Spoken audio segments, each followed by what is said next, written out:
When you first experience the story of Lord Tensen and Hell's Paradise Jigokuraku, one thing becomes very clear. Everything about them is confusing. Their history, their powers, their purpose, it's all scattered across different parts of the story.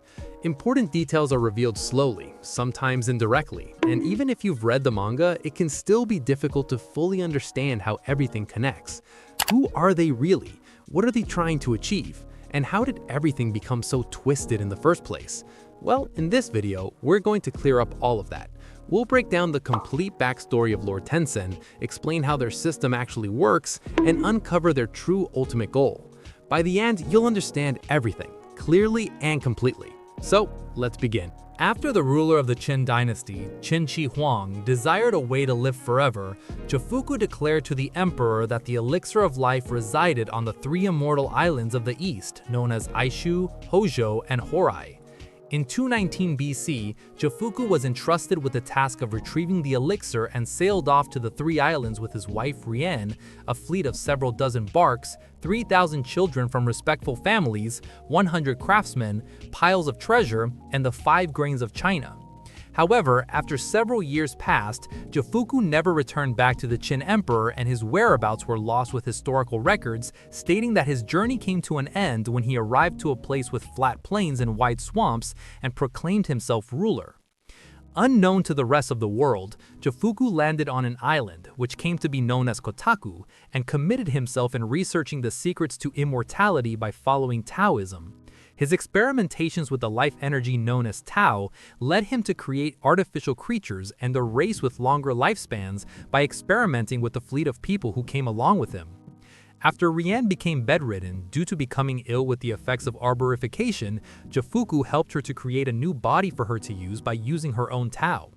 Having done so, Rien and Jifuku used a Tao puppet to create Mei, a divergent clone of his wife who acted as his students, along with 5 artificial infants, beings who would grow into powerful life forms known as the Tensen.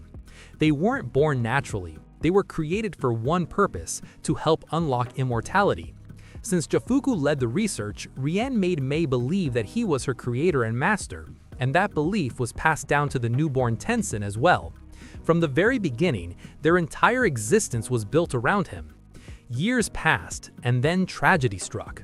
Jifuku died from old age and arborification, and Rien was completely shattered. She could not accept his death. She refused to believe he was truly gone, so she made a vow. She would bring him back no matter what it took. She secretly took over his research and hid the truth of his death from the Tensen. Under her leadership, the 6 young Tensen were trained through the 5 training methods of immortality. Together, they formed the group known as Lord Tensen and presented themselves as gods to the island's inhabitants, the Hoko. The Hoko lived long lives, so Rien studied them closely. She even created false religious beliefs to control them, guiding their way of life through the Soshin. But observation wasn't enough. Eventually, Rien discovered a more effective method, the outer way of Tan, and that's when everything changed. She began sacrificing the Hoko, extracting their Tao in hopes of creating the elixir of life. Their life force became fuel for immortality. The Tensen themselves began surviving on the Tao taken from others. Mei saw what was happening, and she was horrified. She tried to stop Rien, believing things had gone too far, but for defying her, she was punished severely. Somehow, she managed to escape, and after that, her whereabouts became unknown. 200 years passed. By then, the Hoko were nearly extinct. Without them, the Tensen no longer had a stable source of Tao to survive. So 3 of them, Tao Fa, Mudan, and Jufa, came up with a new plan. They would lure humans from Japan to the island. When the first humans arrived, the Tensen attacked and quickly realized something shocking.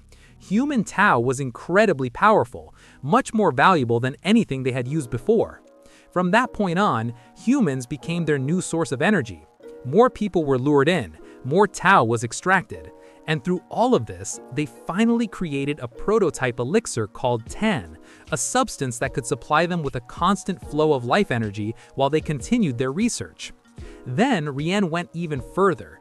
Using the captured humans, she created the Banko inside her laboratory, a system designed to produce even greater amounts of Tan, and by that time, her plan was already clear. Everything she had done, Every sacrifice, every experiment was leading to one goal. She was going to revive Jofuku. Before we move ahead, it's very important to understand Tan and Banko, because without these two things, the entire system of Lord Tensen doesn't make sense. They are the foundation of everything. Let's break them down clearly. Tan is a special life energy substance created by extracting Tao from living beings. In simple terms, Tan is condensed life force. It's produced by taking the Tao from others and refining it into a form that can be consumed or used for experiments. The Tensen rely on Tan to maintain their bodies, restore their strength, extend their lives, continue their immortality research. You can think of Tan as a kind of artificial fuel for life itself. But here's the important part.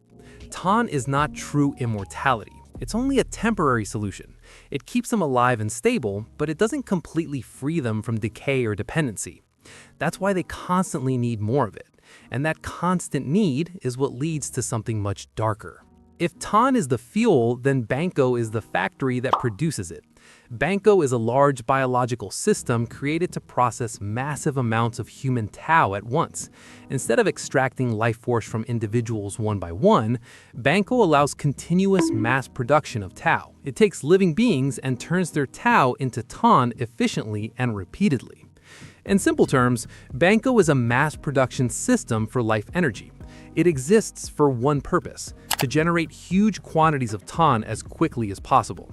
This changes everything, because now the process is no longer just experimentation, it becomes industrialized harvesting of life itself. With endless Tan, the path toward perfect immortality becomes much closer. And now we come to Rien's true final plan. After centuries of experiments, sacrifices, and failed attempts, Rien came to one unavoidable conclusion.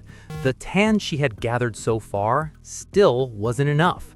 If she wanted to revive Jofuku completely and permanently, she would need something far greater. She would need an entire nation.